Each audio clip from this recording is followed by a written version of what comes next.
asking. Tanya, okay. Tanya has a great question. Says, what are the top 3 to 5 things I should do as a solopreneur slash course instructor who has not yet had a launch? I have tons of good content. Getting it out is my issue. So is the question, how do you make your way towards a launch? Or is it, how do I market myself without launching? Or help me understand. Um, yes, I'm not so committed to a launch unless that is what there is for me to do. And then what is a launch, right? Right now, like I'm drowning in tons of good content, have a hard time simplifying it so that it's really accessible. And so I'm just like, tell me what to do. What are the first 3 things that I do with To tons of achieve, content? to achieve what though? Kind of it is a launch in some sense, you know. Like my material is out in the world and people are seeing it and using it. Yeah. Big, general, but that's what's got to happen.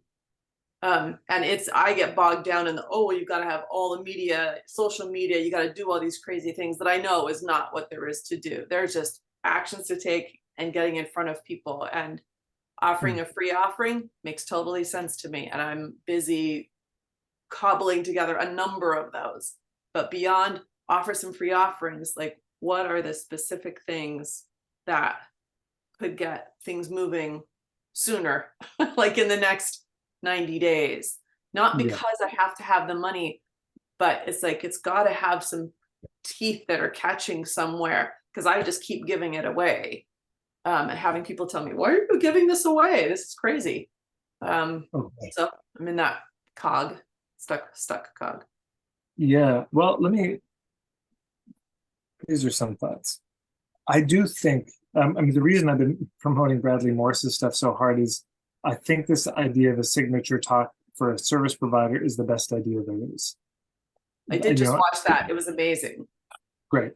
Yeah. After 20 years of being in business, it's just like, that is probably one of the biggest through lines I've seen. So designing that and starting to get out and get hosted to present in front of other people, if you're a service provider, hands down, that's just going to be the best way to do it. But number 2, I also like this idea, and I've seen a few people do this, the idea of creating a kind of a starter kit where, hey, if you liked the very high level 1 hour signature talk, here's a starter kit that goes deeper and gives some of the more robust point of view organized as best as I can figure out. So for me, I had that day-long workshop, still do marketing 101 for Hippies 101. And I just gave away the footage, which I'd sold for $80 for years. And I just gave that away. And then linking that to an autoresponder series, where they get it. And then there's some follow-up emails that can invite them to take next steps.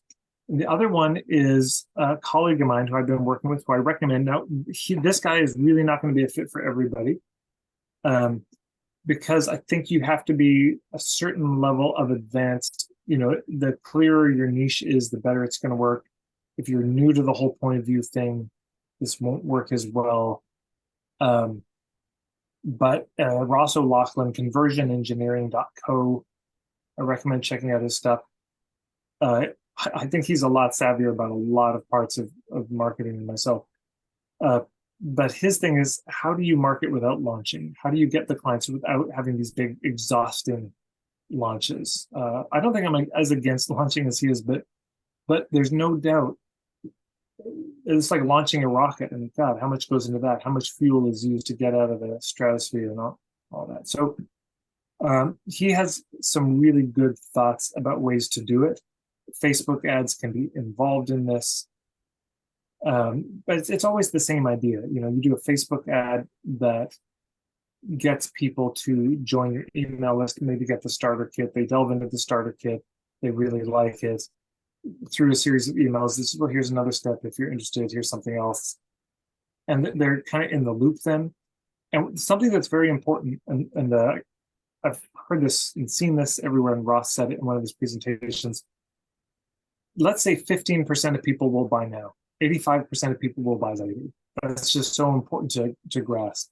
Because people think they're failing. Like, why am I not hitting more home runs? Because nobody hits home. The baseball greats struck out 80% of the time. I mean, most people, just think about your own life situation. You come up, you can all name a workshop that you would love to attend if the timing and the money worked out. But just right now, it's not the right time. But if you knew that person was coming to your community, oh, what a good deal on the, it's not like you're a no to it or you're a maybe, you're a very strong yes, just not yet. So yeah, it can be yes, but not yet. And for many of our people, there's that. But once they're on our list and we're staying in touch with them, I can tell you in my membership, when I ask everybody, hey, how did you hear about this? This is what everybody says in some form is, I came across your stuff, the free stuff, YouTube, Instagram. Either a friend told me or I just literally algorithmed my way there. Loved it, binged on it for 3 weeks to 3 years. And then I got this email and here I am. It's almost always that. So it's just good to know that there's a short game and there's a long game. And the short game, well, there's just limits to it. And if we don't do the long game as well, you get it now, but you're always launching. Launching is ultimately a very short term, get people to sign up and pay all this for this, rather than cultivating the garden of our people. And when people are ripe, they appear. Yeah. Does that help, or any other thoughts? That helps immensely, because I have been stuck in the launch mentality, just like smoking gears the whole way, because nothing about it actually makes sense to me, but that was all I was seeing. You gotta launch, you gotta launch, you gotta launch. I'm just like, no. So the 1585, of course, that makes total sense. I'm in that catch with you, as long as I've known you. So yeah, that's huge. Okay, Perfect. good. Thanks, Ted. I'm just seeing my battery's about to die. I'm just gonna pause the recording.